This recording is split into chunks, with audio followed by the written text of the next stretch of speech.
Puji Tuhan, salam sejahtera bagi kita semua. Saya Pendeta Hosea Sitepu, bertemu lagi dalam program Inspirasi dan Motivasi yang diselenggarakan oleh Infinity Ministry. Dan puji Tuhan, tema kita pada bulan ini masa penantian.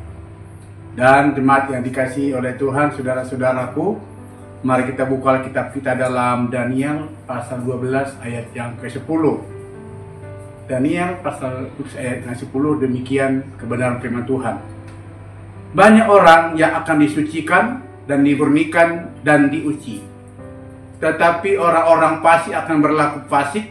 Tidak seorang pun dari orang fasik itu akan memahaminya, tetapi orang-orang bijaksana akan memahaminya.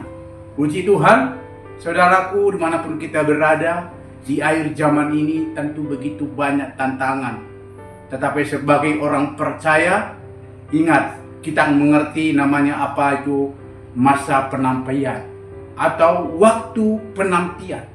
Itu adalah mengacu pada masa ujian dan pengujian iman yang dilakukan oleh Tuhan.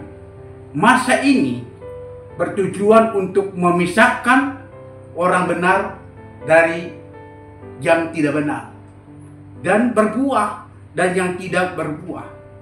Orang berdosa dipisahkan dengan orang benar. Supaya apa? Untuk menguji kedewasaan rohani seseorang yang percaya kepada Tuhan. Mari kita sudah tahu bagaimana arti masa penantian itu. Kita akan dipisahkan dari dunia ini.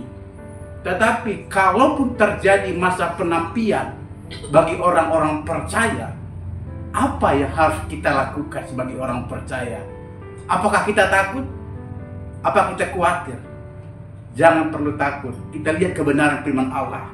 Kalaupun penantian itu tiba, sebagai orang percaya, yang kita lakukan adalah berdoa dan mencari Tuhan. Orang yang mencari Tuhan tentu mendapatkan kekuatan dan kemampuan daripada Tuhan. Karena apa? Saat kita berdoa, saat kita mencari Tuhan, ada pertolongan yang luar biasa. Kita lihat waktu Daniel diperhadapkan dengan singa yang mengaum-ngaum, tetapi dia tetap mencari dan berdoa kepada Tuhan. Akhirnya Daniel pun tetap mendapatkan kemenangan.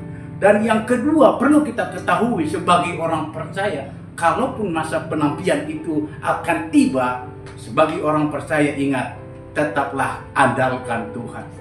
Tetaplah bersandar kepada Tuhan. Karena apa? Saat kita mempertahankan iman kita dan mengandalkan Tuhan dan Roh Kudus, kita yakin Roh Kudus akan memampukan kita, membuat kita menjadi orang yang bijaksana, supaya apapun terjadi di sekitar kita, masa penantian itu bukan menakutkan, tetapi membuat kita merendahkan diri, mengandalkan Tuhan, dan percaya kepada Tuhan. Mari lewat renungan yang singkat ini, tetaplah percaya dan mengandalkan Tuhan. Jangan khawatir apapun terjadi, kita pasti menang karena kita orang yang mengandalkan Tuhan. Puji Tuhan, memberkati kita semuanya. Amin.